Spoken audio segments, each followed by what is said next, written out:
Hey, young minds, future leaders and learners. I'm Anil Sir, your guide at Student Care Center. Get ready to embark on an exciting learning adventure with us. Our videos are packed with knowledge, fun, and everything in between. So sit back, relax, and let's dive into the world of education together. Let's get started. Ever wondered why things burn and what makes a flame? Today we delve into the world of combustion and fuels. At the heart of it all is combustion, a fascinating chemical reaction that produces heat and light. It's the secret behind the warmth of a campfire and the glow of a candle. But what fuels this reaction? Enter our three main players: solid, liquid, and gaseous fuels. Solid fuels like wood or coal are tangible and straightforward. Liquid fuels, such as gasoline, are a bit more slippery, but they're easy to transport. Then we have gaseous fuels like propane, which are invisible to the naked eye, but pack a punch in terms of energy.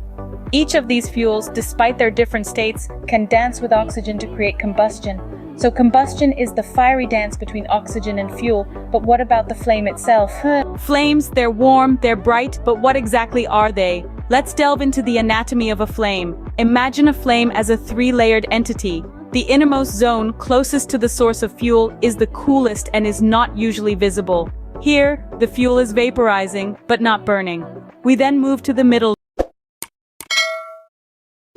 zone, a bit hotter, where partial combustion happens. This zone is often bright, glowing with light, thanks to the tiny bits of unburned carbon particles that are heated up. Lastly, we have the outer zone, the hottest and the most visible part of the flame. This is where complete combustion occurs, producing the most heat and light. But what about the different colors of flames?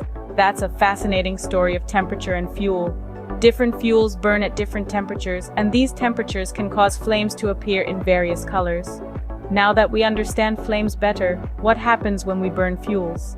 Burning fuels powers our world, but it also has some serious side effects. When we burn fuels, we're not just producing heat and energy, we're also releasing substances that can cause respiratory problems. These substances can irritate our lungs and make it harder for us to breathe. But that's not all. The combustion process also produces carbon monoxide gas, which is deadly in large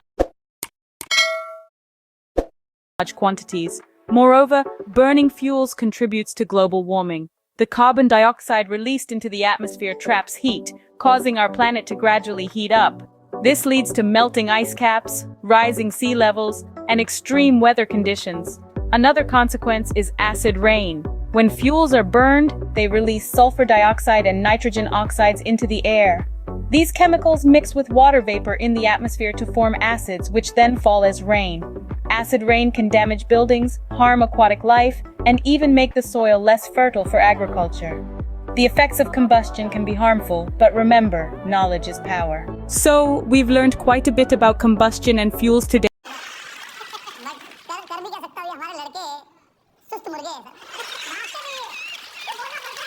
Haven't we? We've dived into the mystery of heat and flames, understanding that combustion is a chemical process where fuel reacts with oxygen to release heat.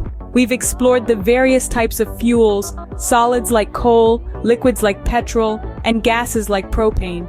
We've also unraveled the anatomy of a flame, discovering that it has different zones, each with its own temperature and color. And we've not shied away from the hard truths, discussing the effects of burning fuels on our environment and health, from respiratory problems to global warming and acid rain. But remember, this is just the beginning. There's a whole world of science out there waiting for you to discover. Remember, every flame has a story to tell. Now you know how to read it. For more enlightening lessons, subscribe, hit the bell icon, and leave a comment. Feel free to contact Anil Sir at Students Care Center for extra help. Until next time, keep that spark of curiosity alive.